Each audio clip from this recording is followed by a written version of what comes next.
Hi, good evening, everyone.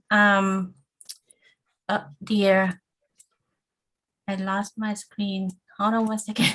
I'm really sorry. My apologize. Welcome to the Circle Vietnamese Parents of Greater Boston from Teacher Mary's workshops.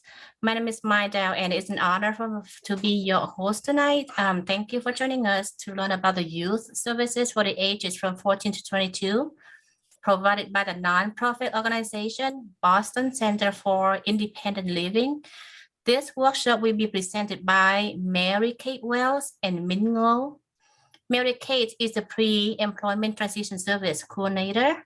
Minh is a Vietnamese disability advocate and community liaison. Minh is also our interpreter for this workshop, and Anh Quân can also help with the translation as well. Mary Kate and Minh will introduce us to the youth services and provide resources how we can help our children to live their lives more independently.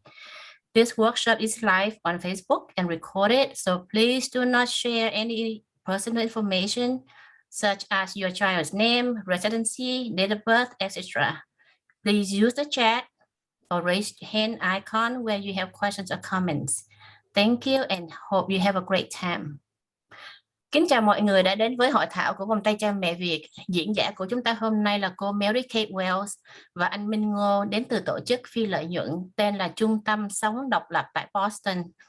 Cô Mary Kate là điều phối viên của chương trình Pre-ETS và anh Minh là liên lạc viên cộng đồng và gia đình Việt Nam. Anh Minh cũng sẽ là thông dịch viên cho chúng ta và đồng thời chúng ta cũng có sự hỗ trợ của anh Quân nữa.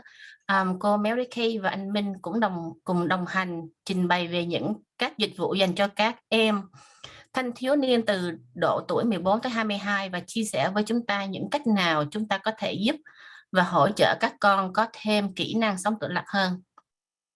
Hội thảo này sẽ được phát sóng trực tiếp trên Facebook Live và sẽ được thâu lại, nên anh chị vui lòng đừng chia sẻ bất cứ thông tin cá nhân nào, chẳng hạn như tên của con mình, nơi cư trú hoặc ngày sinh, vân vân. Anh chị hãy thoải mái đặt câu hỏi hay nêu lên ý kiến nhận xét của mình bằng cách sử dụng ô chat hoặc dùng ứng dụng giơ tay. Xin cảm ơn và chúc mọi người có một cuộc nói chuyện vui vẻ. Whenever you're ready, Mary Kay and Anna, thank you so much. I'm just gonna share my screen. Vâng, xin chào các anh chị. Bây giờ chúng tôi sẽ bắt đầu chia sẻ cái màn hình để trình chiếu một cái bài thuyết trình của Trung tâm Sống Độc lập. Well, thank you all for having us tonight. I'm excited to share about our youth services at the Boston Center for Independent Living. Cảm ơn tất cả các phụ huynh và các anh chị đã tham dự cuộc họp hôm nay. Hôm nay chúng tôi sẽ chia sẻ với các anh chị về những thông tin về dịch vụ cho thanh thiếu niên của Trung tâm Sống Độc lập ở Boston. So I'm just going to share a little bit about who we are at BCIL. We are an independent living center, the second oldest in the country. And we serve any person with a disability, regardless of age, to help achieve their independent living goals. Chúng tôi muốn chia sẻ một chút về Trung tâm Sống Độc lập ở Boston. Tên gọi tắt là BCIL. BCIL là Trung tâm Sống Độc lập lâu đời thứ hai trên nước Mỹ. Và chúng tôi phục vụ người khuyết tật bất kể tuổi tác và giúp những người khuyết tật đạt được các mục tiêu sống độc lập. 75% of our staff and board of directors are individuals with disabilities, and all our services are free to the people that we serve, and we serve over 5,000 individuals each year. 70% nhân viên và ban lãnh đạo của BCL là những người có khuyết tật và tất cả dịch vụ của chúng tôi là đều miễn phí cho khách hàng. Chúng tôi phục vụ hơn 5.000 khách hàng mỗi năm. And our core services include peer mentoring, skills training, information and referral, advocacy and transition. So our youth services is part of the skills training, and we serve 35 cities and towns in the greater Boston area.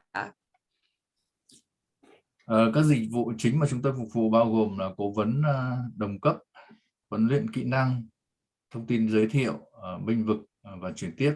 Những cái dịch vụ này có thể coi là những cái dịch vụ đào tạo về kỹ năng. Right. And I'm just going to stop sharing and share the map of our service area so that you know. Chúng tôi phục vụ cho 35 thành phố và thị trấn ở khu vực Boston. Bây giờ chúng tôi sẽ chia sẻ màn hình để các anh chị có thể thấy được các cái khu vực chúng tôi phục vụ. And this is available on our website as well if you have questions.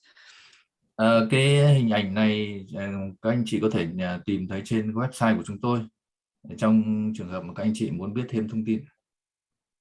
Okay, cool. So I'm gonna go back. So what do we do at an independent living center?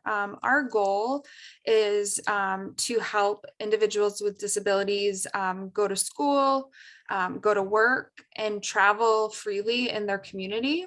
And there are independent living centers in every state in the United States.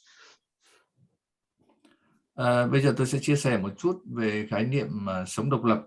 Thì cái khái niệm sống độc lập có các nhiều trung tâm sống độc lập ở tất cả các bang trên nước Mỹ, và cái phong trào mà sống độc lập là được khởi phát từ những sinh viên từ những năm 70, và những cái hoạt động chính của phong trào sống độc lập là có thể là tạo điều kiện cho những người khuyết tật có thể được đi học và đi làm và quyền tự do trong cộng đồng của mình.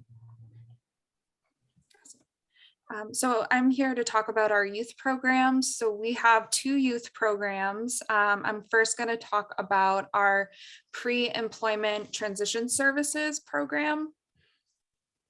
Mục đích của cái cuộc gặp hôm nay là chúng tôi sẽ trao đổi với các anh chị về chương trình cho thanh thiếu niên.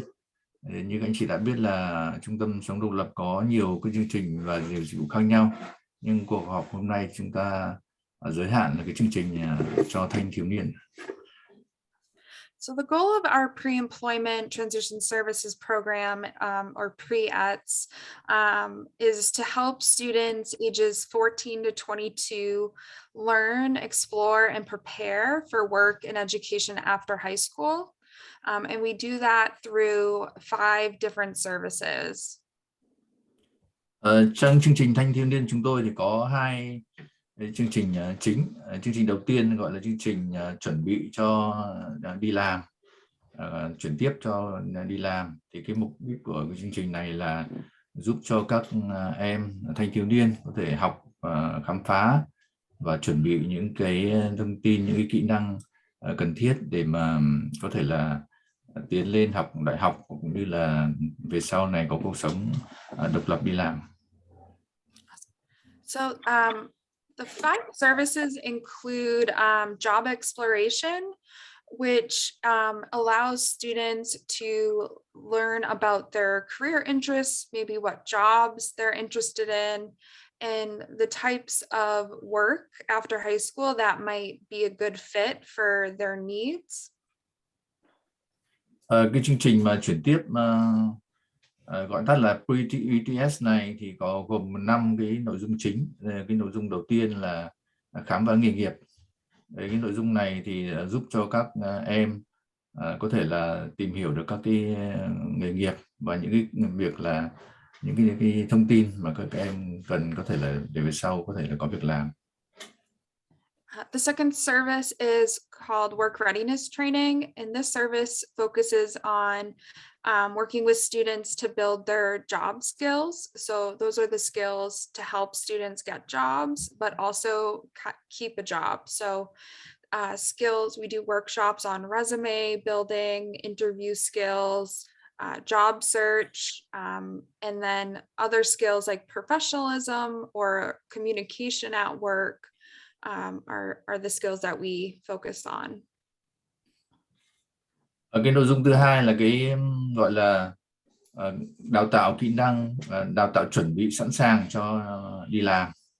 Đấy, thì cái nội dung này bao gồm giúp cho các em học được các cái kỹ năng công việc và có thể là để các em có thể là tìm được việc làm và giữ được việc làm sau này. Trong nội dung trong cái nội dung, những cái công việc trong cái nội dung này là gồm xây dựng những cái resume, tức là những cái bản lý lịch công việc đấy, để mà khi mà các em xin công việc, các kỹ năng phỏng vấn, các kỹ năng đi tìm kiếm công việc như tìm kiếm trên mạng và tìm các nguồn khác nhau, và các kỹ năng làm việc, ví dụ như là kỹ năng chuyên nghiệp. We also talk about post-secondary education counseling. So that is working with students to learn about different types of education and job training after high school, whether that is a four-year college, community college. We talk about trade schools, and then also job training that are more specific to students with disabilities in those programs that can provide additional support through training. Chương trình tiếp theo là chương trình hậu trung học. Thì chương trình này sẽ giúp các em học về các loại hình giáo dục cho sau trung học, ví dụ như là các cái cao đẳng cộng đồng, đại học, cũng như cái trường chuyên để các em có thể là có những cái định hướng và chọn được các cái quá trình mà học tập và đào tạo tiếp theo cho mình. Next, we have we talk about self-advocacy. So those skills that are really important for students, so that they can ask for help or speak up for themselves and what their goals are. We talk about accommodations that are in school that might be on the student's IEP, and how they can get those accommodations after high school. We also talk about disability disclosure, so how to share information about the student's disability, maybe to friends or to college or at a place of employment. Chương trình tiếp theo là gọi là tự bênh vực. Tự bênh vực thì cái khái niệm này là dành cho những người khuyết tật thường là có bị yếu thế và cần phải có cái sự bảo vệ. Nhiều trường hợp mà không tự bảo vệ được mình thì cái chương trình này giúp cho những người khuyết tật là có cái kỹ năng tự bảo vệ mình. Cụ thể là bao gồm những cái nội dung như là có thể đưa ra những cái lời đề nghị giúp đỡ, cách thức là để mà mọi người hiểu là mình cần cái gì và mọi người cần giúp mình như thế nào. Tiếp theo là cái phần hỗ trợ, tức là biết là mình cần với cái khuyết tật của mình thì cần mọi người hỗ trợ và có tạo những điều kiện gì để mình có thể là hoạt động được độc lập như mọi người bình thường khác. Ví dụ như là nếu mà có khuyết tật trong quá trình mà kiểm tra thì chúng ta có thể là phải đòi hỏi thêm thời gian. Đấy. Và tiếp theo là cái phần thông báo thông tin, tức là chia sẻ những thông tin với mọi người về khuyết tật của mình. Thì có thể là nếu mà chúng ta không chia sẻ thì người sẽ khó có thể biết mình cần giúp gì, cho nên là đây cũng là một kỹ năng dành cho người khuyết tật, để chúng ta là những cái người khuyết tật là cần phải chia sẻ với mọi người là chúng ta có khuyết tật gì và mọi người mới biết có thể giúp đỡ mình. And the last topic we focus on in Pre-ETS is what is called work-based learning experiences. And this is a combination of real-life work experiences through paid internships. We have a limited number of paid internships each year. And then we also use this website called Virtual Job Shadow, where students can engage in virtual job shadowing and learning and seeing the different careers. And then during the summer, we usually have more business tours and opportunities in the community. Ở cái chủ đề cuối cùng là cái phần học hành qua kinh nghiệm thực tế. ở các cái công việc. Thì trong nội dung này thì có những cái chương trình gọi là thực tập mà có được trả tiền, tức là trong chương trình này thì các em có thể là đi thực tập ở một cái công ty nào đó và các em được trả tiền cho công việc của mình. Và cái phần thứ hai là cái phần gọi là giám sát, dự khán công việc, tức là nhìn trực tiếp, quan sát, theo dõi trực tiếp những người mà đang làm việc. Cái chương trình này chúng tôi tiến hành từ xa. Thì qua những chương trình này các em có thể học hỏi được cái kinh nghiệm làm việc. Và chúng tôi có những cái chương trình hợp tác với cả các cái công ty, đặc biệt là trong mùa hè tổ chức những cái chuyến đi thăm các cái công ty để xem trực tiếp các nơi làm việc và các cái vị trí công việc họ làm việc như thế nào.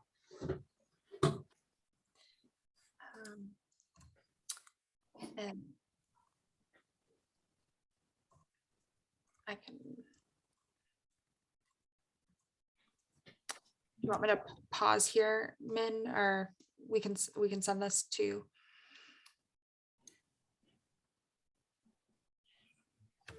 All right, cool. Oops, sorry, go ahead. Slow down with that a little bit and see if there is any questions for the parents. Yep. Mấy anh chị mạnh dạn đặt câu hỏi ha. I think one of the questions from my end is that I know that self-advocacy is also the skills that's really hard for Vietnamese families to grab with. Is there any way that you can kind of share or any tips or suggestions so that we can kind of encourage family, Vietnamese-speaking families and Vietnamese youth to be able to speak up, speak out, and gain all the self-advocacy skill needed for them to be independent. Một cái câu hỏi đó là với cộng đồng của mình, với văn hóa của mình đó, thì cái vấn đề mà tự bênh vực hay nói cách khác là tự biện hộ cho bản thân đó, thì cũng hơi khó, cũng chưa có làm quen lắm đó. Thì không biết là bên tổ chức có thể giúp cho mình có một số cái mẹo hay là một cái số đề nghị gì để giúp cho ba mẹ hoặc là phụ huynh và các em thanh thiếu niên bắt đầu suy nghĩ về cái vấn đề tự bênh vực cũng như là vấn đề tự biện hộ cho bản thân khi chúng ta đang ở trên đất Mỹ. Thank you. Yep. So in self-advocacy, we really like to focus on setting goals, right? So what is the goal for the student's independence and what the family is supporting the student's goal, and skills around communication on sharing those goals. And then also sharing information that if people do share about their disability, that there are a lot of resources available. Like in school, you have the IEP, which allows students to get awesome accommodations. And we talk about that process after school, like in the work environment. Cái chương trình để mà giúp cho các em bị khuyết tật mà có cái kỹ năng tự bênh vực bản thân thì theo chúng tôi là có một số việc có thể các em thực hiện. Thứ nhất là phải đặt được các mục tiêu và sẽ cùng gia đình sẽ có cái sự hỗ trợ và để các em có thể đạt được cái mục tiêu và để có thể có cuộc sống độc lập và chia sẻ những cái thông tin cá nhân, chia sẻ những cái thông tin mà bị khuyết tật với cả mọi người để mọi người có thể hiểu và giúp đỡ và tìm hiểu và học tập những cái thông tin liên quan, những kỹ năng liên quan, ví dụ như là có những cái chương trình như IEP để mà có thể là đưa ra những cái yêu cầu hỗ trợ để mà giúp các em có cái điều kiện để mà có thể thực hiện những cái công việc như những người bình thường.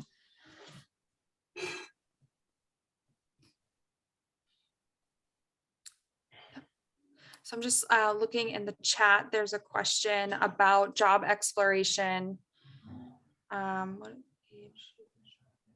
So job exploration in the Pre-ETS program starts at age 14. That is when a student becomes eligible for this service.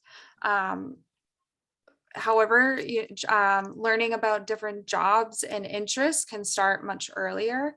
And Pre-ETS is available in every school in Massachusetts. So we serve 26 schools in the greater Boston area. But if you are not in our service area, we can connect you with your local Pre-ETS provider. And they all do the same 5 services. Về cái câu hỏi tiếp theo thì các anh chị có đặt trong cái mục chat thì là về cái phần khám phá nghề nghiệp. Thì mục khám phá nghề nghiệp thì chúng tôi thực hiện những công việc cho những cái bé từ 14 tuổi trở lên để giúp các bé tìm để hiểu được về các cái loại hình công việc khác nhau. Và chúng tôi phục vụ cái công việc cho cái chương trình này trong 12 trường ở khu vực Boston.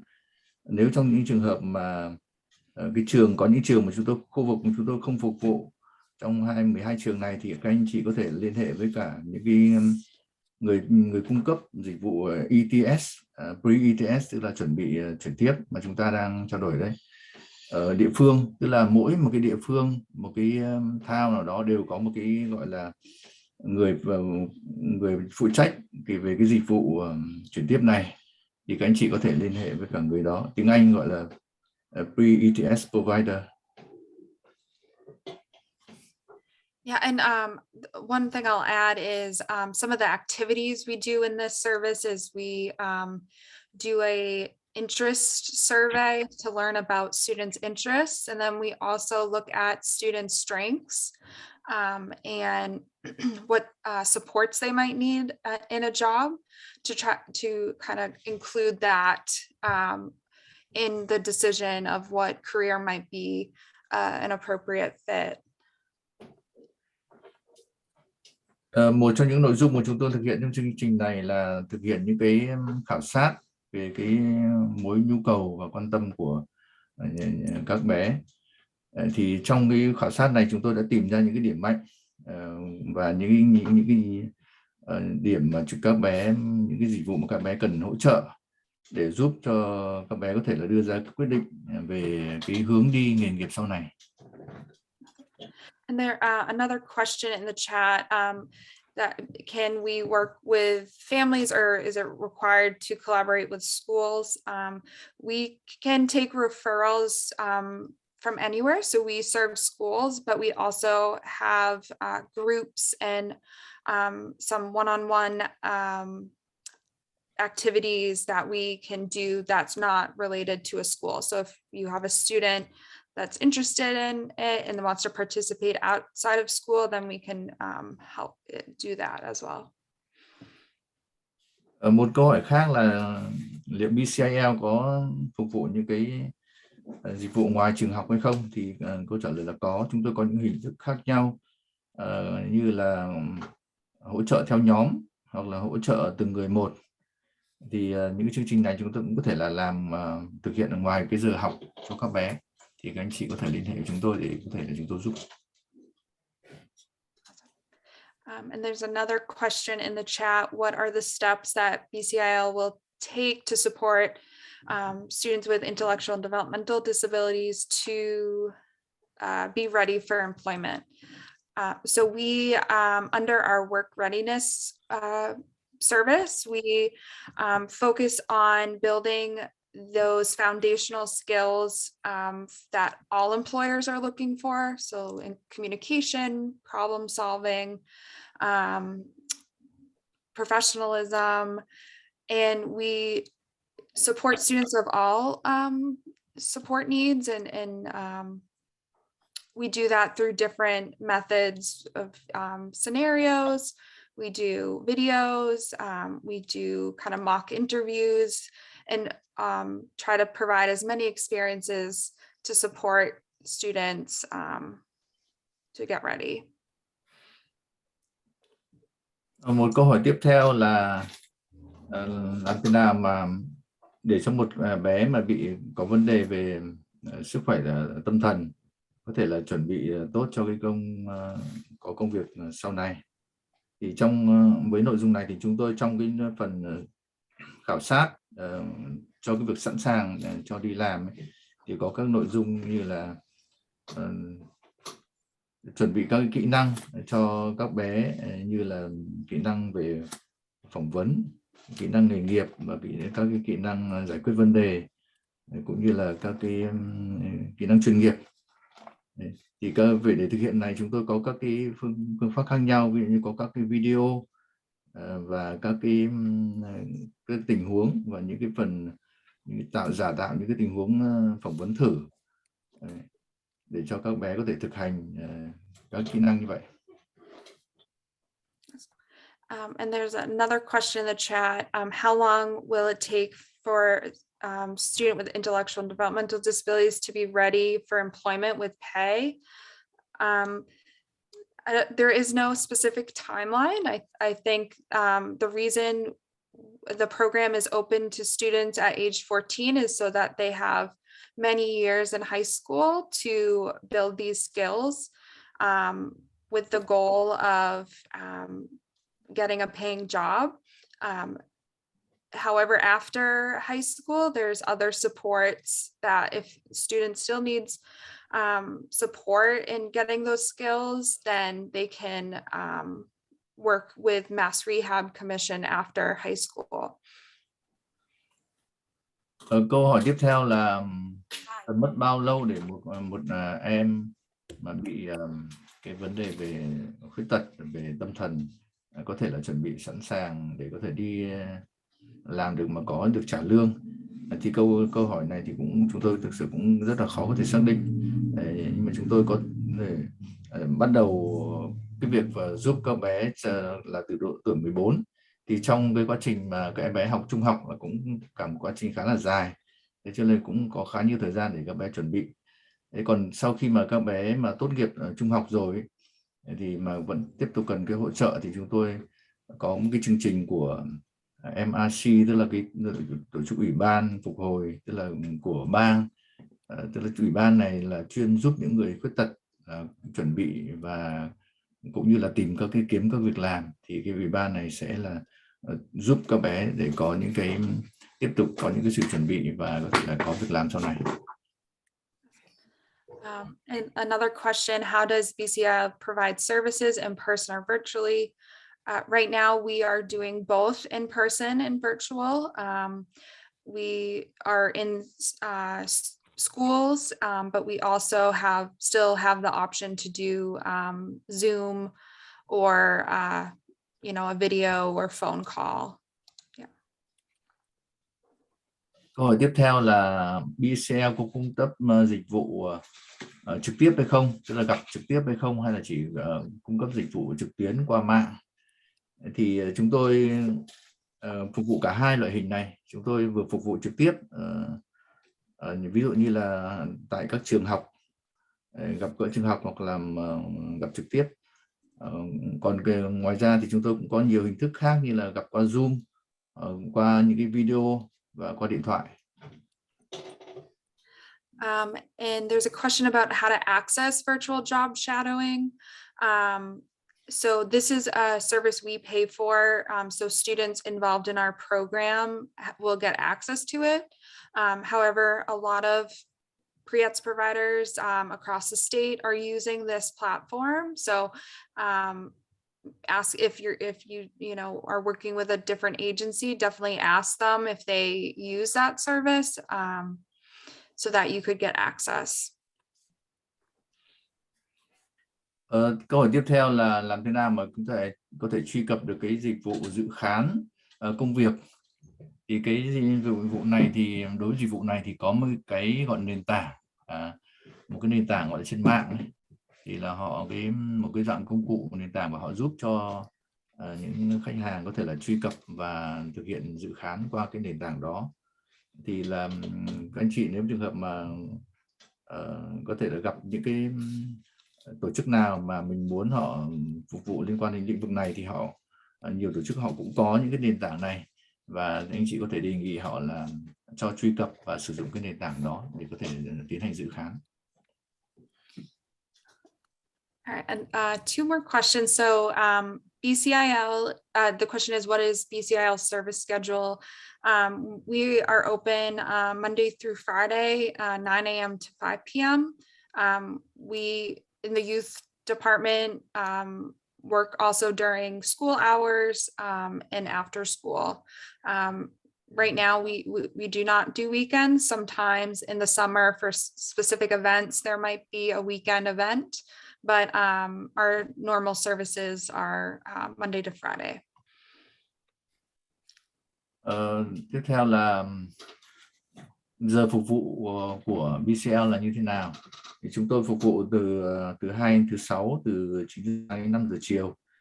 Tuy nhiên là cũng có những cái trường hợp đặc biệt chúng tôi cũng phục vụ ngoài giờ và sau giờ học. Thì đối với cả mùa hè thì chúng tôi cũng có những cái chương trình trại hè thì chúng tôi cũng phục vụ cả cuối tuần nữa. Another question, does all 5 areas on the screen need to be added to the IEP, or will be a separate document for the students when they work with BCIL? So it is a separate document. I'll go to the next slide because it has a little more info. When a student is referred to BCIL for pre-ETS, we meet with the student and family and do an intake, asking questions about their goals after high school. And then we create a service plan, and that service plan is based on the 5 services. We can collaborate with IEP teams to, reinforce different skills and needs, but it's not directly related to the IEP. Câu hỏi tiếp theo là về IEP. Thì là đối với chương trình IEP thì là chúng tôi cũng dự kiến trình bày trong cái phần tiếp theo. Thì đối với chương trình IEP thì chúng tôi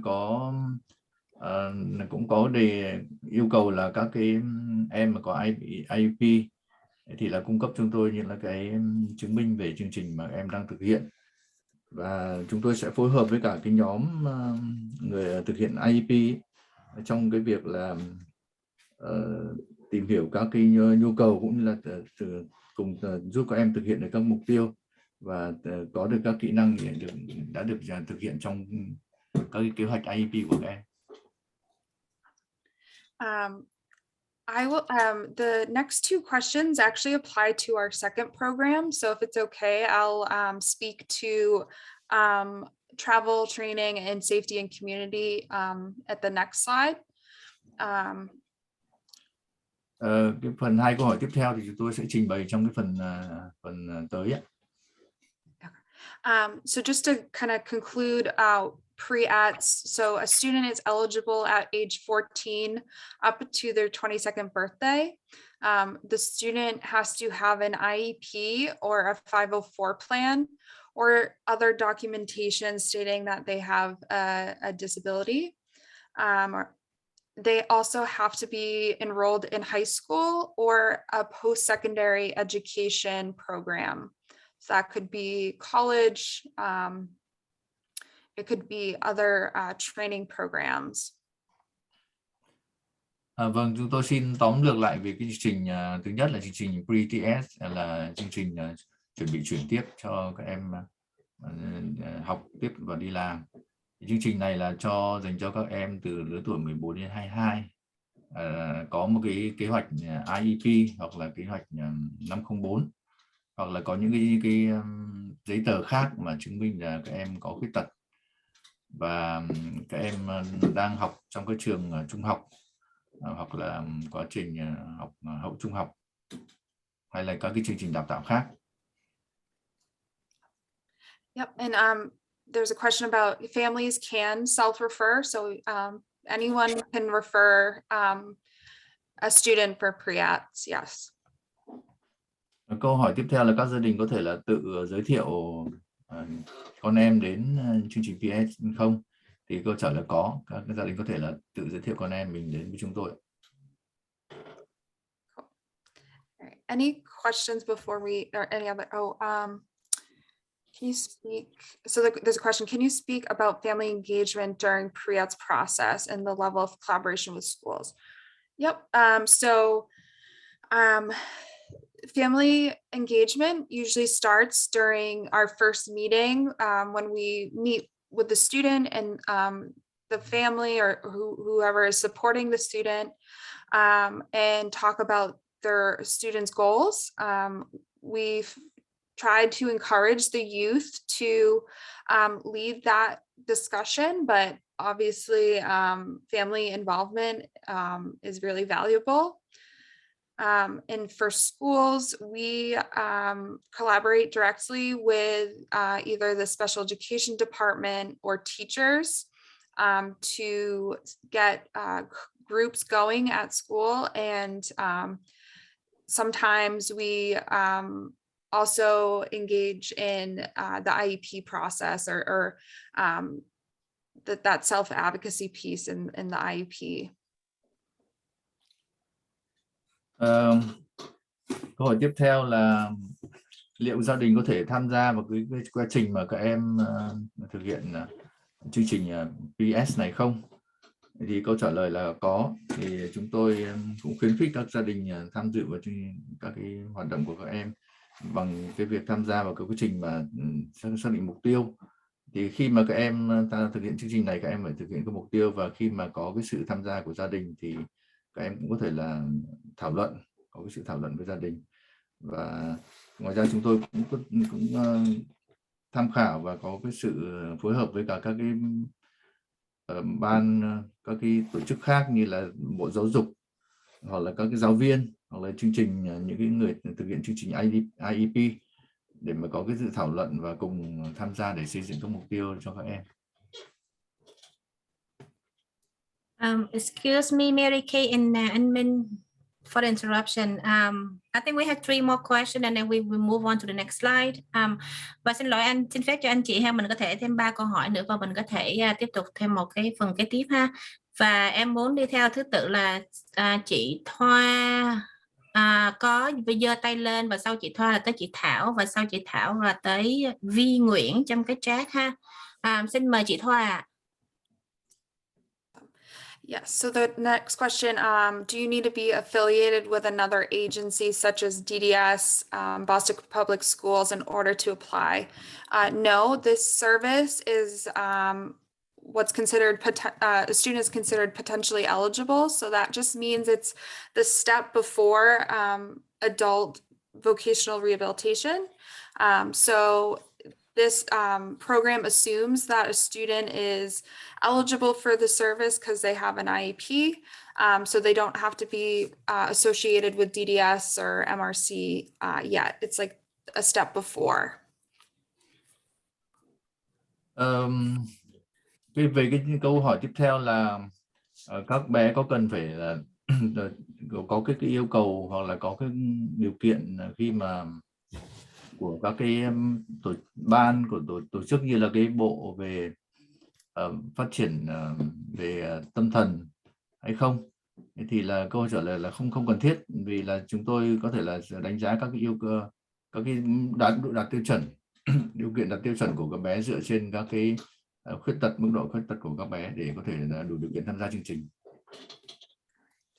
Thank you, Mary Kay. We have 2 parents raising their hands. I'm sorry. The No, that's question fine. is just supposed to be the 3rd one, but you caught it first. But thank you. Now I'm gonna call, I would like to call on the parent who raised their hand. There are 2 of them, so please be patient with us. Thank you. Cho em xin mời chị thôi và em xin cáo lỗi là cô Mary Kay cổ đi nhanh quá, cổ trả lời câu hỏi trong câu chat trước. Và bây giờ em xin mời chị Thoa, rồi sau đó tới chị Thảo. Cảm ơn ạ. Chị Thoa hãy mở microphone lên và tự hỏi được không chị hả? I'm waiting for the parent to answer.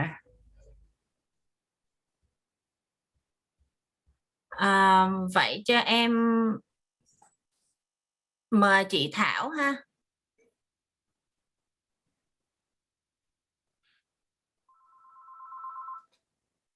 Xin mời chị Thảo ạ.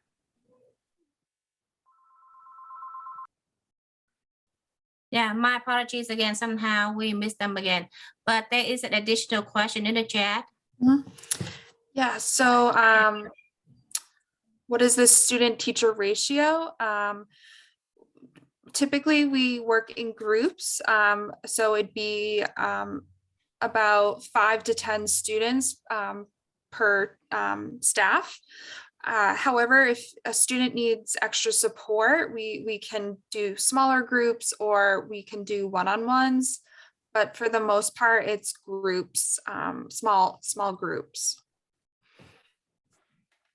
Câu hỏi tiếp theo là cái dịch vụ của BCIL là có thực hiện 1-1-1 không, tức là một thầy một trò không? Thì đối với cả cái dịch vụ trẻ thanh thiếu niên, chúng tôi thường là có thực hiện trong các nhóm từ 5 đến 10 em. Nhưng mà khi mà trường hợp mà có cái cần mà có cái sự hỗ trợ thêm thì chúng tôi có thể là tổ chức những cái nhóm nhỏ hơn và cũng đôi khi là có thể tổ chức những cái trường hợp mà một người thầy và một trò.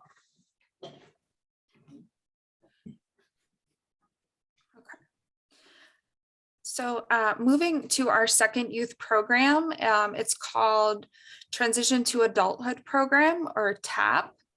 And this program helps high school students with disabilities prepare for life after high school. And it aims to empower the youth to make decisions and so that the transition to adulthood is an easy process. Chương trình thứ hai mà chúng tôi xin trình bày với các anh chị là chương trình gọi tắt là TAP. Nó là chương trình chuyển tiếp, giúp các em chuyển tiếp sang tuổi trưởng thành. Thì chương trình TAP này giúp cho các em học sinh trung học bị khuyết tật là theo các hình thức hoạt động theo cá nhân hoặc là trong nhóm để giúp cho các em chuẩn bị cho cuộc sống người lớn sau này và có đáp ứng được những yêu cầu và trách nhiệm của tuổi trưởng thành. Mục đích của TAP là giúp các em mà có khả năng đưa ra quyết định về cuộc đời của mình, bất kể các em có khuyết tật gì, và sau đó là giúp các em có thể suôn sẻ chuyển tiếp sang tuổi trưởng thành.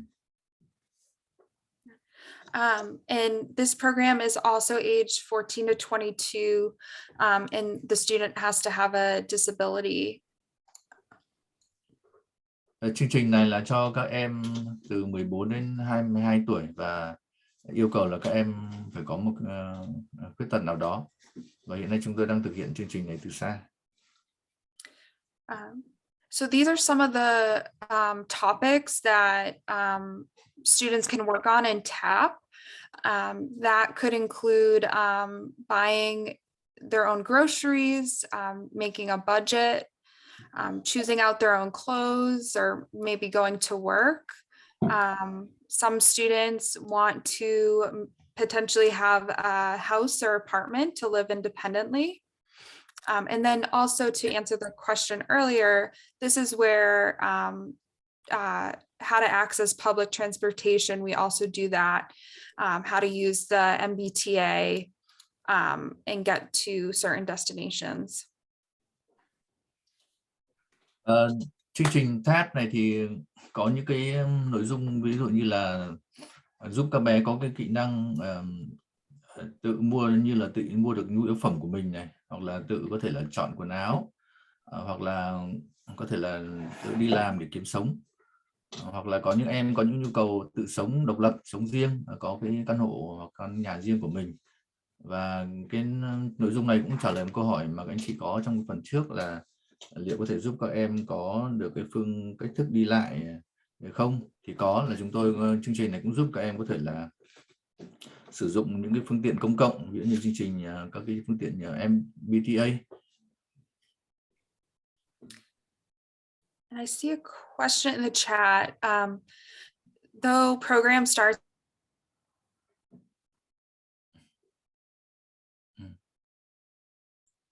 America, you are frozen.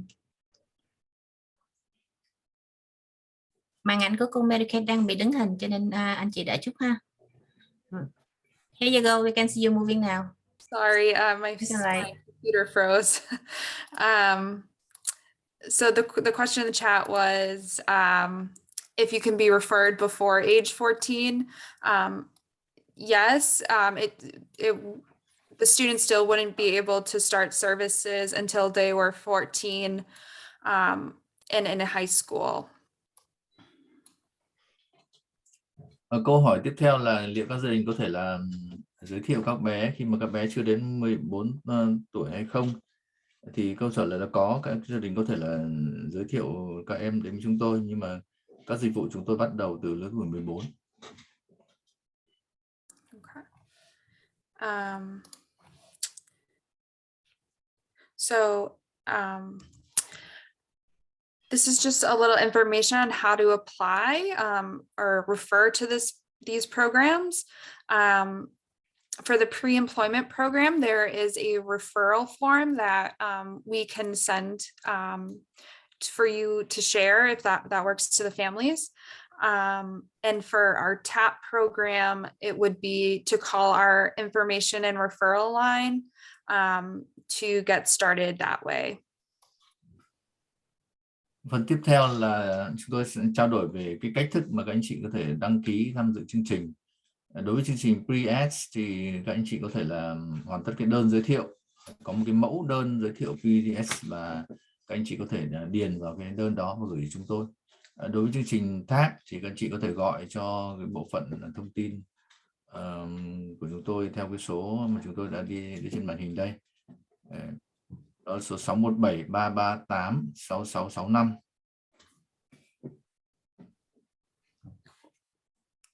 So I'll just pause here for any questions. Chúng tôi xin dừng một chút để các anh chị có thể đặt câu hỏi. Okay, so there's a question, can you talk about the type of evaluations you might take in order to create a Pre-ETS or TAP program? So we don't do evaluations. That's not part of the service. That would be done more with the IEP team. But what we have a conversation about the students' goals, and it's really focused on the student and family goals. And that kind of leads us to areas that the student might need to build their skills or need extra support in. Câu hỏi tiếp theo là khi mà chúng ta thực hiện chương trình này thì có cần cái sự đánh giá chương trình hai chương trình chúng ta nói trên là có cần cái sự đánh giá khi mà chúng tôi thực hiện chương trình hay không? Thì câu trả lời chúng tôi là không. Thì thường cái sự đánh giá đấy là do cái chương trình IEP thực hiện. Còn đối với chương trình của chúng tôi thì cách thức chúng tôi thực hiện là chúng tôi giúp các em cùng với các em đặt ra các mục tiêu và các cái đưa ra những cái lĩnh vực mà các em cần tập trung và những kỹ năng các em cần nâng cao và những cái phần cái lĩnh vực mà các em cần cái sự hỗ trợ từ những người bên ngoài. And there's another question. Okay, so actually I'll answer this last one. We do an interest survey. The question is that we conduct an interest assessment. So it's not like a test. It's more of a survey about students' interest. Just assessment just means, more of an intense process. So that looks like we use virtual job shadow, and we ask students about different tasks that they might enjoy doing, and that matches to different careers. So for example, if a student likes to work outside, it might connect a student to careers that, maybe a trade or construction. Cái phần câu hỏi tiếp theo là về cái việc phương thức đánh giá. Thì chúng tôi không có một cái chương trình đánh giá, nhưng mà có một cái dạng như là khảo sát, như chúng tôi nói trên là khảo sát về cái mối quan tâm và cái nhu cầu của các bé đấy.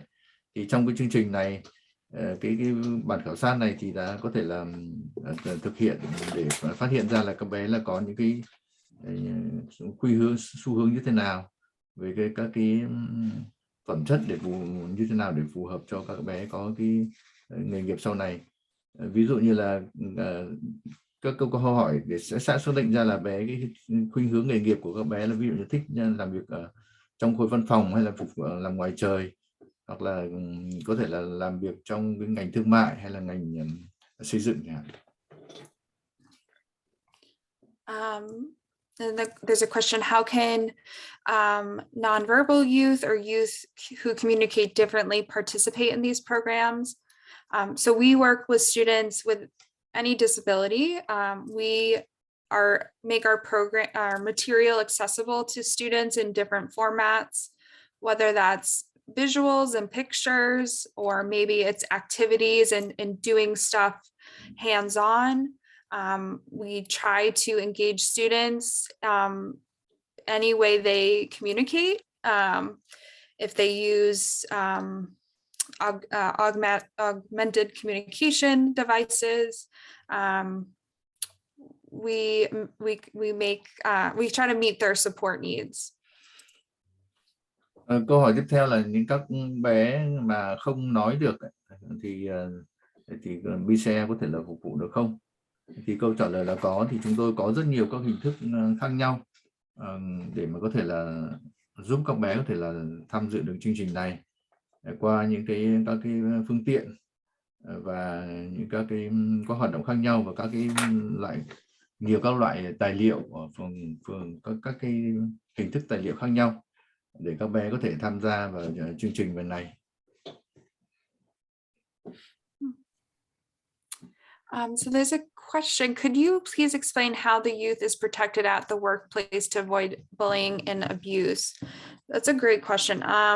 So we do talk about work safety and how to be safe at work in terms of the environment, and if they're working with different, say, chemicals or cleaning supplies.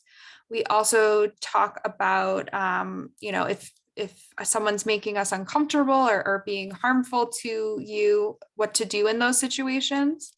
And if the student needs more skill building in that area, we would probably refer them. There's a few programs that do that specifically, that topic. Câu hỏi tiếp theo là làm thế nào mà có thể là giúp các bé tự bảo vệ mình và được bảo vệ tại các nơi làm việc để tránh mà bị ăn hiếp, bắt nạt hoặc là bị lạm dụng. Thì chúng tôi có những cái chương trình để giúp các bé có những kỹ năng này, ví dụ như là các cái chương trình đào tạo về an toàn, đào tạo về những các cái môi trường mà các bé có thể làm việc sau này, và cũng có những cái tạo những cái tình huống để các bé có thể làm hiểu và có các kỹ năng xử lý trong cái tình huống mà bị ăn hiếp, bắt nạt. Và ngoài ra chúng tôi cũng có thể là giới thiệu các cái chương trình khác, một số chương trình họ đào tạo chuyên sâu hơn về các kỹ năng này.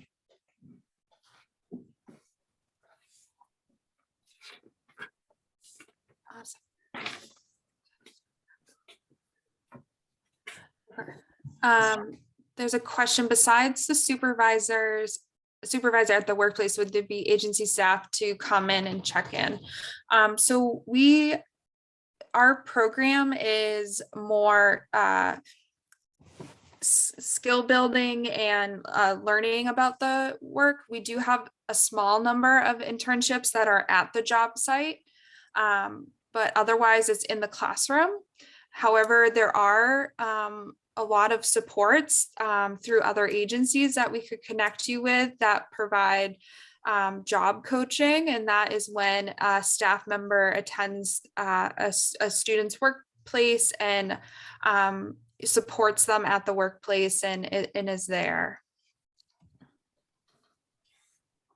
Câu hỏi tiếp theo là ngoài cái người phụ trách giám sát ở công việc thì có những cái tổ chức, cái người mà thuộc tổ chức có thể là giúp giúp người thực hiện hay không? Thì câu trả lời là chúng tôi có những cái chương trình giúp các bé liên hệ với các cái tổ chức và các cái chương trình kèm, giúp các bé kèm cặp, có những người kèm cặp và những người mà tư vấn đồng cấp cho các bé. There's another question in the chat. Can youth with physical disabilities without an IEP or 504 plan participate? Yes, if they have documentation from maybe a doctor or a medical professional stating that they have a physical disability, and then yes, they could participate. Câu hỏi tiếp theo là một bé mà không có chương trình IEP cũng như không có cái chương trình 504 thì có thể tham gia vào chương trình của BCIL được không? Thì câu trả lời là có. Thì khi mà các bé có một khuyết tật nào đó và có các tài liệu chứng minh là các bé bị khuyết tật thì chúng tôi có thể chấp nhận bé vào chương trình này.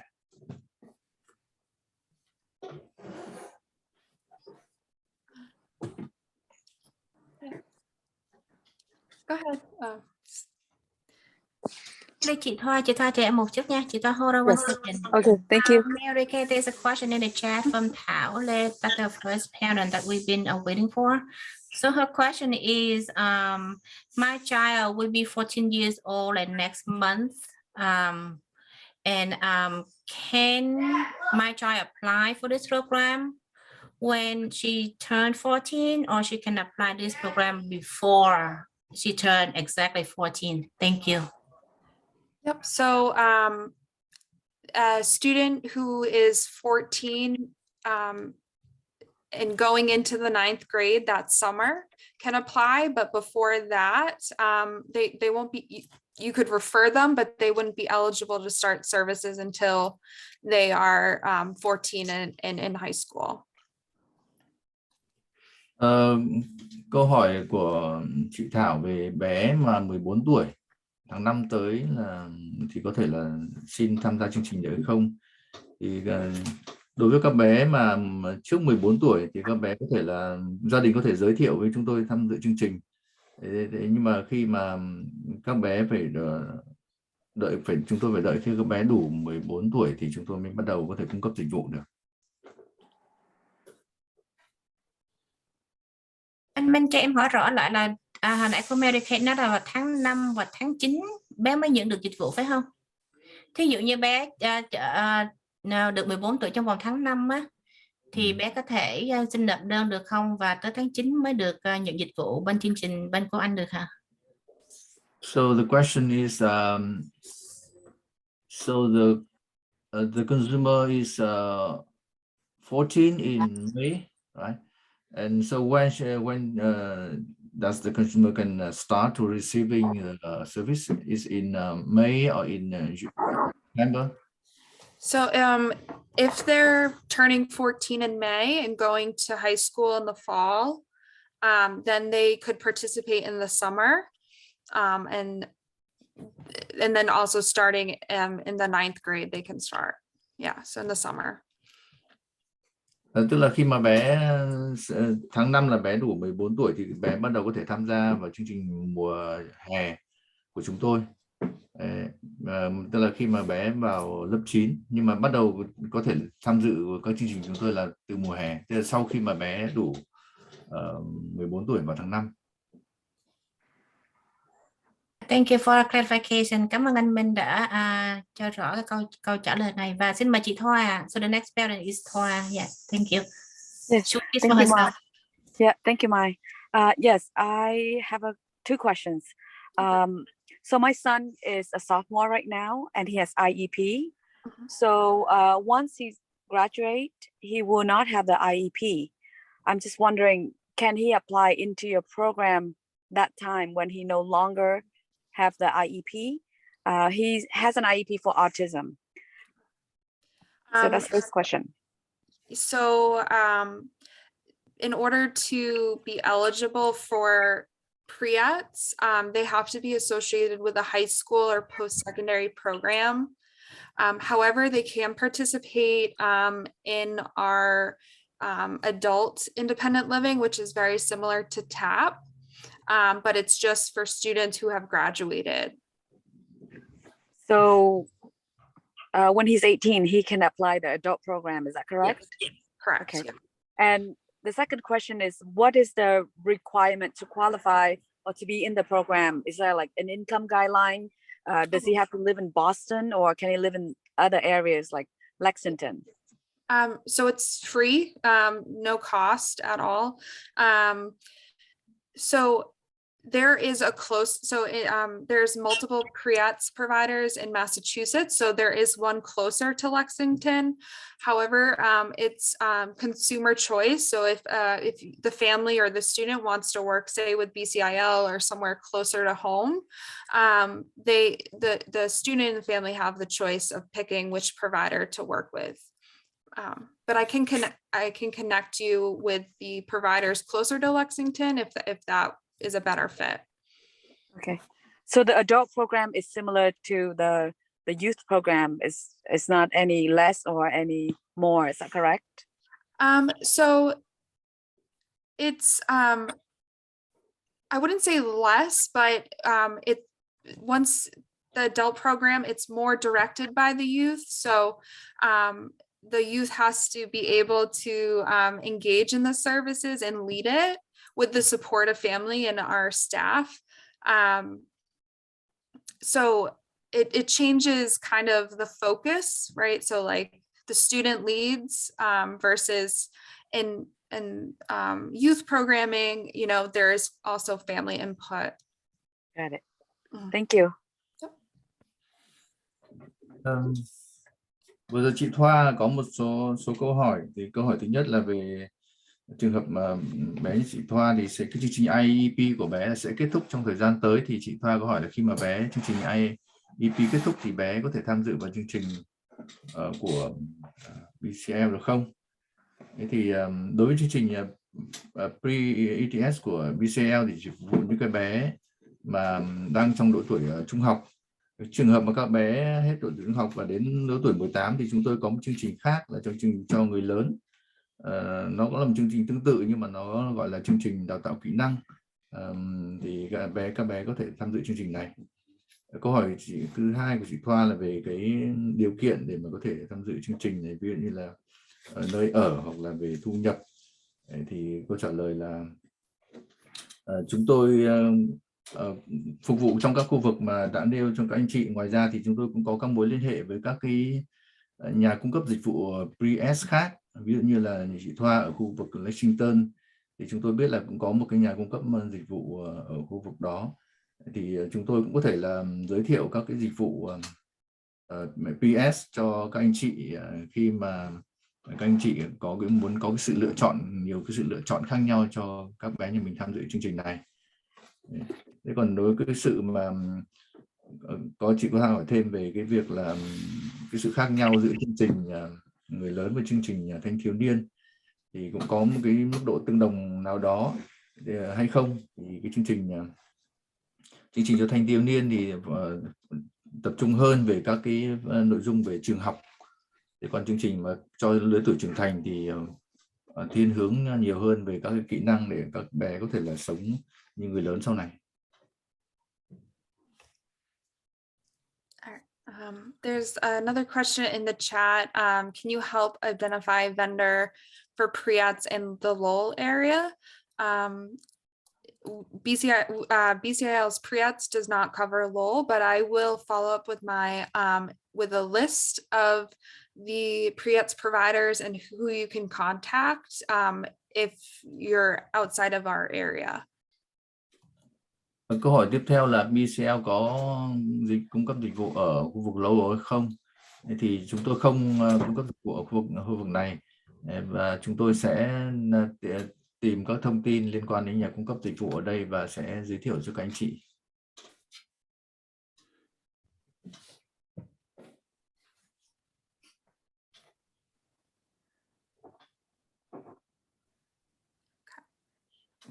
I do have a slide. I don't know what time you all are, if this is going to, but this is just information about our adult services. So if a youth is or family not associated with a high school anymore, they can access our adult services that also focuses on helping individuals become independent.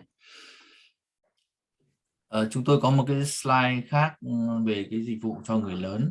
Đây chúng tôi đang chiếu trên màn hình đây. Thì cái dịch vụ cho người lớn chúng tôi cung cấp gồm các dịch vụ như là thông tin giới thiệu hoặc là hỗ trợ tìm nhà ở, tạo các kỹ năng sống độc lập, rồi là tự bênh vực cũng như là chuyển tiếp dưỡng lão.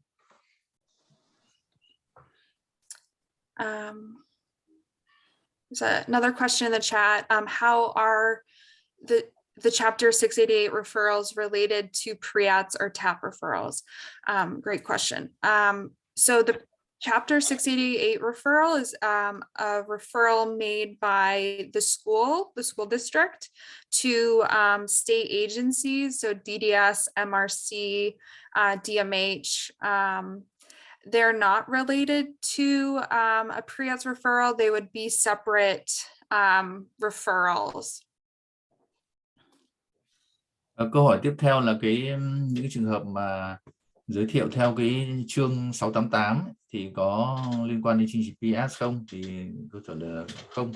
Thì cái chương trình mà 688 là thường là để giới thiệu các cái học sinh thuộc đối tượng cho các cái tổ chức khác của chính phủ, như là tổ chức phục hồi, tạo nghề nghiệp cho trẻ em, hoặc là những cái ban, cái sở như là sở về sức khỏe tâm thần của cái chính phủ.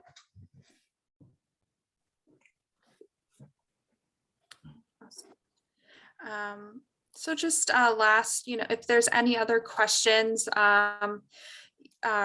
you will have our information on referral contact. Also can contact Min or I if you have additional questions. Yeah, and I appreciate you all sharing this time with us. Tiếp theo là nếu các anh chị có câu hỏi gì thêm thì các anh chị có thể liên hệ với chúng tôi, và chúng tôi cũng rất là cảm ơn các anh chị đã dành thời gian tham dự chương trình.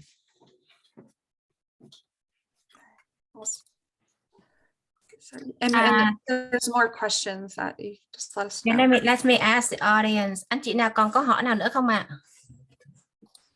Mai cho chị hỏi một câu hỏi. Dạ, chị tự nhiên nha, và anh sẽ dịch lại giùm chị ạ. Yes, we have a question for the parent. Dạ, nếu mà các cháu mà đang đi học ở trường ấy, mà muốn tham gia cái chương trình này á, thì cái thời gian nó sẽ là như thế nào? Giống như sau giờ học, cuối tuần hay làm sao? So one more question. So if a student is now in high school, what is the time frame for them to attend the Pre-ETS or this program of BCIL? So like how long is our program? With what? The outside school hours or weekends? Oh, yeah. So both. So depending on what school the student goes to, we might be one of the Pre-ETS providers, so it'd be during the school day. But we do have some after school and school vacation workshops, like in the summer or April vacation. Và tức là cái thời gian này thì tùy thuộc vào từng trường mà các bé tham dự, thì chúng tôi thường là có thực hiện những các cái lựa chọn sau đây. Một là có thể thực hiện trong quá trình bé học tại trường, hai là có thể là ngoài giờ hoặc là trong những cái kỳ nghỉ của các trường. Anh hỏi dùm thêm cho mình là nếu mà ví dụ họ không tới trường ấy thì đem các em tới những cái công ty của những cái văn phòng của họ hay là sao? So if the student is not going to school, where can they attend, participate in this program? So Pre-ETS and TAP, a student has to be associated with a high school or a education program. So they could engage, depending on their age, in our adult services, or we would probably refer to a state agency like MRC or DDS. Cái chương trình, hai chương trình mà chúng tôi giới thiệu cho thanh thiếu niên ấy là Pre-ETS và TAP ấy, là chúng tôi liên kết với các trường, cho nên là chúng tôi sẽ thực hiện cùng với các trường. Thế còn đối với cái chương trình mà người lớn hơn, nhưng mà tôi trao đổi là các bé mà có thể là chuyển học xong trung học rồi và 18 tuổi thì có thể là tham dự các chương trình người lớn, thì chúng tôi cũng có thể phối hợp với các cái ủy ban mà phục hồi và bố trí công việc của chính phủ là ủy ban MIC để giúp các bé tham dự chương trình. Okay, thank you. And we have a parent raised her hand. Em xin mời chị Vân ạ. Oh, hi. Thank you both for the presentation. For the meetings for the students, how often does that happen? Is that, you know how we have annual IEP meetings? How does that work at your program? And how old is your program, by the way? Sure. So most of our groups are weekly. We usually meet for 1 hour during the school day. In the summer, we have much more extensive programs, usually 2-hour workshops a day.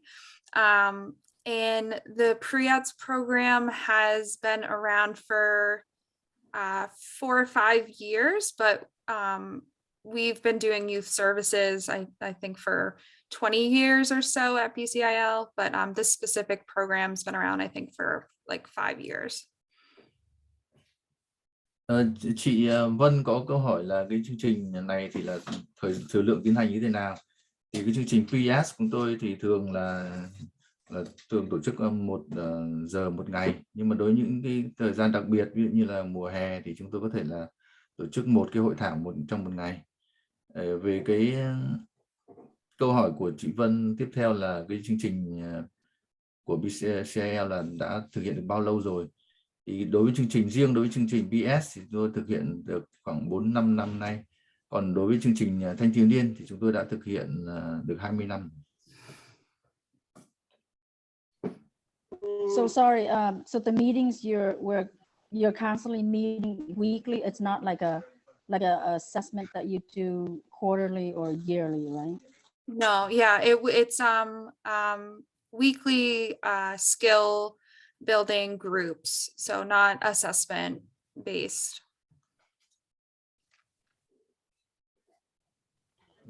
And sorry, anh Minh đi trước hay là em tiếp tục luôn? So sorry, I missed your answer. Mary, can you? Yep.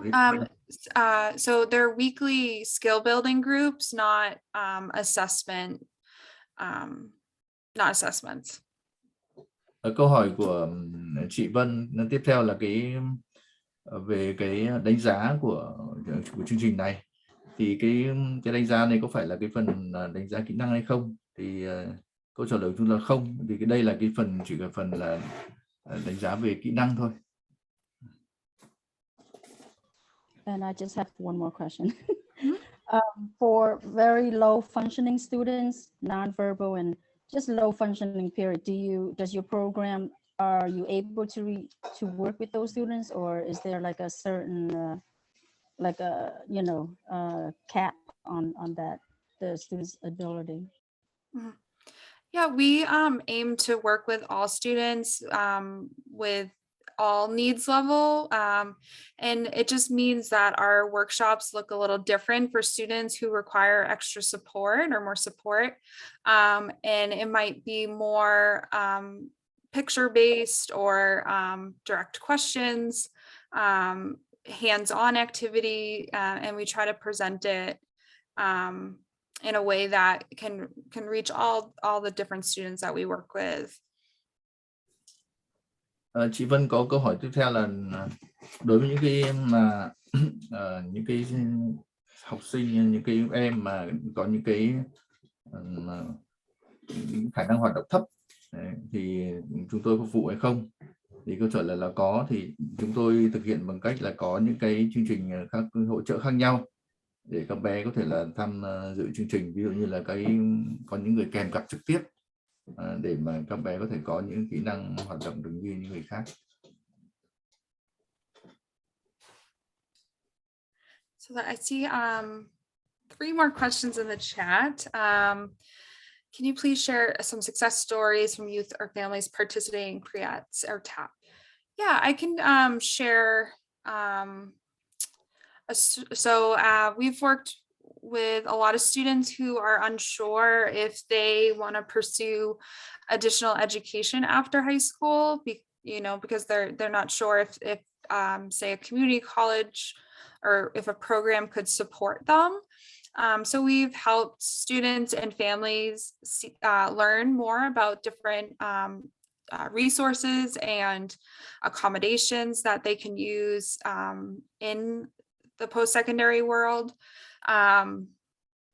And one student who was successfully able to complete a semester at a community college and is working towards more education. And we also have students who are, you know, learning to take the tea home from school, or, you know, make a budget. So I think there's a wide range of goals that we help students achieve. Câu hỏi tiếp theo là BCIL có giúp được có các ví dụ thực tế là các bé thành công như thế nào trong các chương trình của mình. Thì chúng tôi đã có giúp được nhiều bé là thực hiện được các mục tiêu của mình bằng cách là cung cấp cho các bé và gia đình những cái nguồn lực, các cái tài liệu khác nhau, cũng như là các cái công cụ và những cái thông tin để các bé có thể là tìm hiểu được các cái thông tin và thực hiện được các mục tiêu của mình. Một trong các bé đó là đã có được bằng master và đang tiến hành tiếp tục học cao hơn. Một bé khác thì đã có thể là có khả năng quản lý được ngân sách của mình.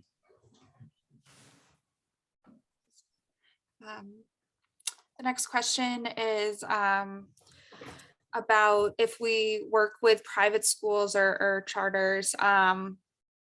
Yeah, so as long as the student has a disability, whether that's through an IEP, 504 plan, or documentation, they're eligible to receive the service if they're in high school. So they can either make a self-referral or to their local Pre-ETS provider. Câu hỏi tiếp theo là các em mà tham dự trường tư hoặc những cái trường mà thuộc cái chương 766 thì có thể tham dự chương trình này không? Thì câu trả lời là có. Thì các em và gia đình có thể là làm các cái giới thiệu cho đấy, gửi từ chúng tôi, hoặc là chúng tôi có thể là giới thiệu cho các cái nhà cung cấp Pre-ETS khác.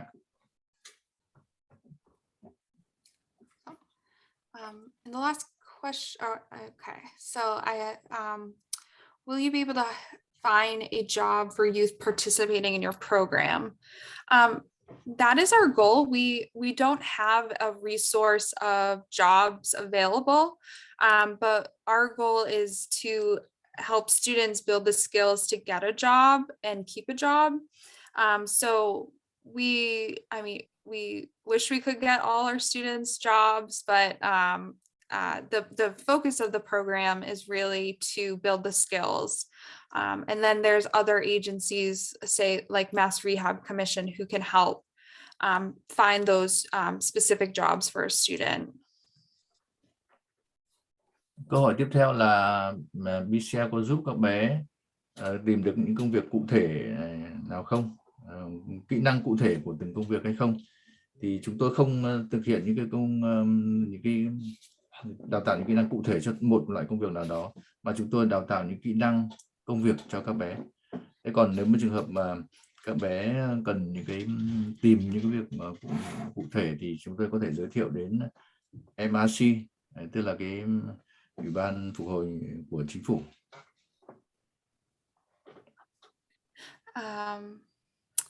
So there's a question about Vietnamese parents might not think their child with a disability can be independent or work or can live in a house by themselves.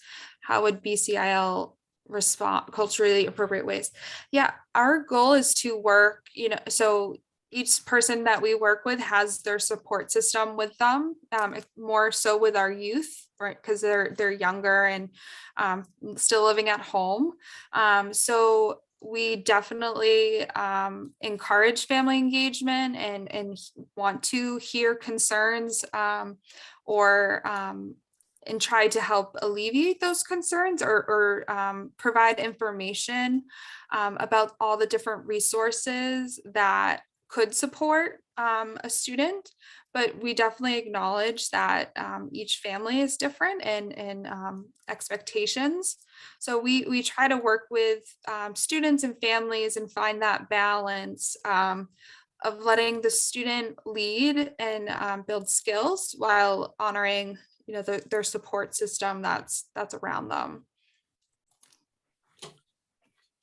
Câu hỏi tiếp theo là về những cái gia đình, những cái phụ huynh của người Việt ý, thì xét về mặt văn hóa thì thường là có xu hướng nghĩ là con em mình là khi mà có khuyết tật thì khó có thể là sống độc lập, hoặc là có thể là sống tự lập được, và BCIL thì làm thế nào để có thể đáp ứng được cái nhu cầu về văn hóa này. Thì đối với cả theo kinh nghiệm chúng tôi thì chúng tôi thường sẽ giúp các gia đình đầu tiên là có những thông tin và có cái nguồn lực về các cái vấn đề sống độc lập, và cũng như là có thể giúp gia đình có những cái chương trình học tập và đào tạo những cái kỹ năng cho bé để có tạo được cái sự cân bằng trong cuộc sống của bé, và cung cấp cho gia đình và cũng như là các bé mà có khuyết tật những cái sự hỗ trợ cần thiết để các bé có thể là có cái cuộc sống độc lập. There's a question about how is the program funded. So Pre-ETS and TAP are both funded through the Massachusetts Rehabilitation Commission, or MRC. There is no fee, there is no cost. The application process is a referral form that I think was shared. If not, I can share that again. And an intake meeting where we have a conversation with the student family about the student's goals. So no cost to. Câu hỏi tiếp theo là cái chương trình của BCIL thì được ai tài trợ? Thì đối với chương trình Pre-ETS và TAP thì tôi mới trao đổi thì là do MRC, thuộc Ủy ban phục hồi của bang tài trợ. Tất cả những chương trình này thì đều là miễn phí. Thì chúng tôi nếu có cần chúng tôi có thể trao đổi với các anh chị, giới thiệu về các cái mẫu để các anh chị điền có thể tham dự chương trình. Và các bước tiến hành là thường là chúng tôi khi mà được giới thiệu chúng tôi sẽ tiến hành cái buổi gặp để mà làm các thủ tục tham dự chương trình. Trong cái buổi này chúng tôi có thể là đưa ra những cái thảo luận về mục tiêu của bé, của các em, và hai bên sẽ thống nhất và để mà ký kết những cái văn bản. And I see the referral form was put in the chat. We also have it available in Vietnamese, so I can also forward that along to you all after the meeting. Cái mẫu đó là chúng tôi cũng đã gửi cho trên cái màn hình này. Đấy. Và các anh chị có thể là tham khảo. Oh yes, Mary Kate. When you have a chance, can you please forward the Vietnamese version to one so that we can share with the entire group? Anh Minh, cái link mà em Mai để trên chat là chỉ có tiếng Anh thôi à. Và cô Mary Kate nói là cô sẽ chuyển qua cho mấy tụi em cái bản mà có tiếng Việt. Dạ, cảm ơn nhiều. Thank you so much. Và anh chị còn câu hỏi khác nào nữa hay không ạ? Yeah, I have just two short questions. What is the maximum of students at the program? So in each group, I'd say a max is 12, but I would say the majority of our groups are 4 to 6 or 4 to 8. So at any given time, we have many groups running, but in each individual group, it's anywhere between 4 and max 12, but that depends on the group. Về cái số lượng mà các em để thực hiện trong một lớp thì cái số lượng tối đa mà chúng tôi từng thực hiện là 12 em trong một nhóm, nhưng mà thông thường là chúng tôi chỉ tổ chức là cho 4 đến 8 em trong một nhóm thôi. Oh, sorry. Yeah, I'll just ask.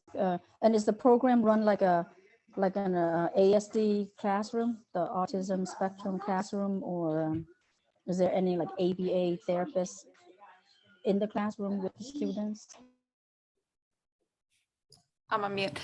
We don't specifically have ABA staff. We are more youth facilitators. However, we utilize whoever's in the classroom, so the paras and the teachers in the classroom, to support, based on the student's IEP. Câu hỏi tiếp theo là BCIL có cái chương trình hỗ trợ như là chương trình cho các ABA là cho các bé tự kỷ hay không? Thì chúng tôi không có chương trình gì đó, nhưng tuy nhiên chúng tôi có những chương trình mà cũng có thể là gần như một chút tương đồng, là chương trình phối hợp cùng với cả các cái giáo viên và những cái giáo viên và những người trị liệu khác trong lớp, trong trường học, để mà cùng phối hợp thực hiện chương trình này. One more question. When my child is in his 22s, can he still be eligible? So it's up to the student's 22nd birthday. So they cannot, so once they turn 22, they become no longer eligible for Pre-ETS or TAPS.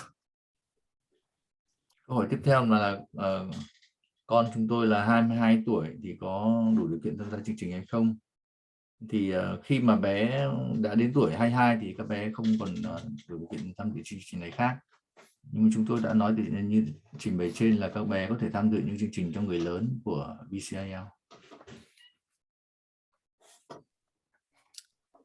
And there's another question. Has any students been rejected? If so, for what reasons? I've never rejected a student. We try to work with all students. As long as they can be safe in our classroom and can be safe with each other, then I don't see really a reason why not. Câu hỏi tiếp theo là đã trường hợp nào mà các em bị từ chối tham dự chương trình hay không? Thì chúng tôi cũng chưa bao giờ từ chối ai cả. Thì miễn là theo chúng tôi thì miễn là khi mà các bé tham dự chương trình đảm bảo cái sự an toàn của chương trình thì không có cái lý do để chúng tôi có thể từ chối được. Just one more question, I promise. So let's say if it's not the right match for the student, what happens? Like, can the student go back to the school with the IEP, or how does that work, or has that ever happened before? Thank you. Yeah. So if the programming isn't a good fit, we work really closely with the other Pre-ETS providers. Sorry. So we would either refer to another Pre-ETS provider, or we would, try to connect you with other resources that, meet what you're looking for, so we definitely tried to make sure it's a good fit. Câu hỏi tiếp theo, nếu trường hợp mà các bé không tiếp tục tham dự chương trình và có thể là quay trở lại trường thì có được hay không, thì chúng tôi cũng rất hoan nghênh. Tất là những cái việc đó hoàn toàn có thể là thực hiện được, và chúng tôi cũng có thể là giới thiệu cho các phụ huynh và các em những cái nhà cung cấp dịch vụ khác về lĩnh vực Pre-ETS và cũng những lĩnh vực thanh thiếu niên khác.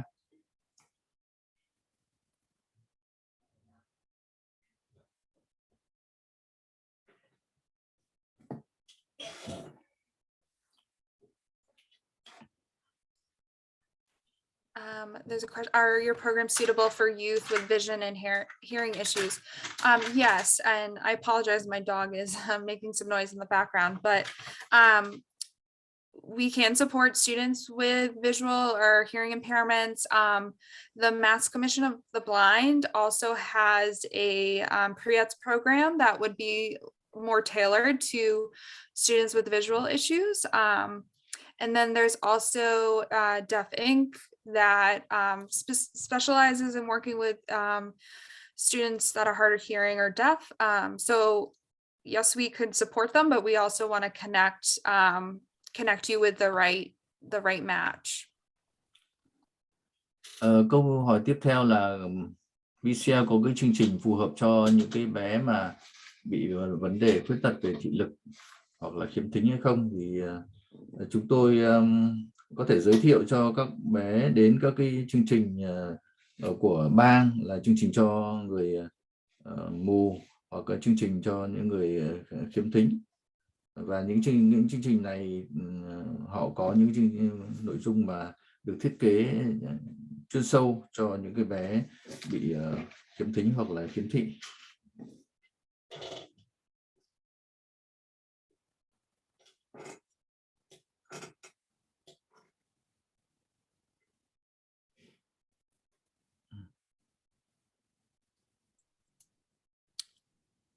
Và anh chị nào khác còn câu hỏi khác nữa hay không ạ? Any more question from the audience?